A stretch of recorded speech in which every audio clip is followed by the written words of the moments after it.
Kada isang oras. O may isang oras na break yung bawat isang cashier. So meron bang isang natitira? Okay. Isang natitira. Ano ginagawa ng isa ngayon? Sir, yung isa siya yung labor. Every time na mag-break yung isa, siya yung kakalit. Tapos, kapag nakabit na yung system, let's say for example, nakabit na yung system, sino mag-handle yan? Mga cashier. Cashier. So, ibig mo sabihin, Cashier, employee ka. sino ang employee? Sino ba, teka. Sino ba mag-benefit sa gagawin ng system? Bakit? Oo nga, aside from mga amon, natural. Yan yung ginagawa ng para sa kanila eh. Sino pa?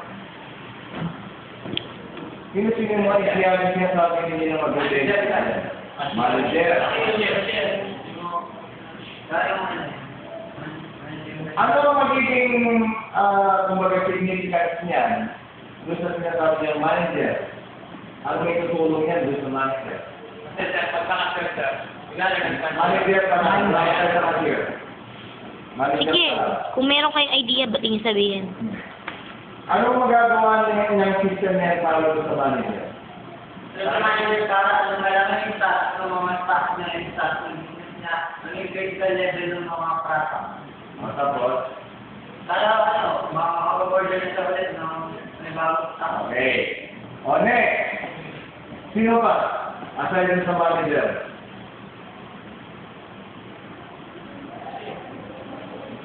Huwag mo sabihin yung manager lang ang gagamit.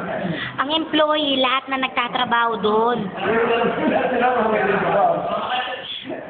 Kung hindi generalize yung employee, Be specific with your answer. yung mga posisyon, yung mga stockman. O, ano may tutulong ng system na yun sa stockman? Para sa malaman niya yung stock sa area ko, dali nila na sir, sa stock nila. Tapos, Para sa alam nila yung ulang sir, dahil sa area sir, naubos na pala yung stock or gift na. Naubos na sir. Nakare-relate na nila yung mga nabawat na stock sir. yung ibig mo sabihin kahit yung sa mga sales na nalalagay ng mga product yun, nagre-reflect din yung sender. So, nasa maglalagay sila din sa mga sales na yun, masuklit sa inventory yan. Opo sir, kasi yun nga yung nabebenta, automatic ka nakakalimutin sa inventory. Yung nababawas. Nabibili sir. Alawari. Misleading yung mga tagal.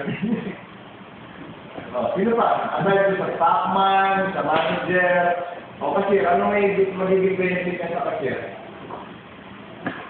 May barcode ba yan? Yes sir. Barcode yan. Ito, katulad sa mga... Sinasabi mo na kaya walang barcode. Ano yan? Kanina ba? Oo. Take two nga sila. Significant yan doon sa mga cashier. Paano makakatulong sa kanila? Magpadali, bakit? Ano ba yung dati? Ano ba nangyayari dati? Paano mano-mano? What do you mean by mano-mano? Titingnan nila yung brand sir, sa lahat. Ganun lang. Tinitipid lang yung price. Paano yung detalye ng mga ano? Oh, yung dami ng produkto. Oo. Paano papasok doon ang inventory na sinasabi ninyo?